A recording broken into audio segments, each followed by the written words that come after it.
ఒక సవాల్ విసురుతున్నాడు దేవుడు.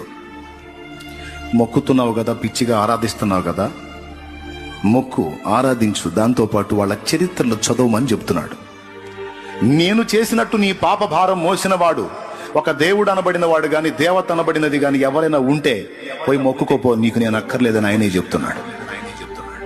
నీ పాపాన్ని మోసిన వారు, నీ కొరకు బలి అయి తిరిగి లేచిన వారు, నీకు నిత్య జీవం ఇవ్వగలిగిన వారు ఒక్కళ్ళుంటే పోయి మొక్కుకోపో.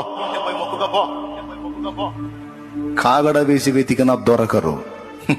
ఇంకొక విచిత్రమైన విషయం నాకు అర్థమైంది. నేను మొక్కిన వారందరి జీవితాల్లో అరిషడ్ వర్గాలు పనిచేశాయి. కామ, క్రోధ, లోభ, మోహ, మదమాశ్చర్యములనే అరిషడ్ వర్గాలు వారిలో కూడా పనిచేశాయి. హెడ్ ఆఫ్ ద డిపార్ట్మెంట్ అనుకున్న ముగ్గురిని ఆ ముగ్గురు కూడా ఒప్పుకున్నారు, మేము పాపము చేసిన వారమని. నేను మొక్కినోళ్ళు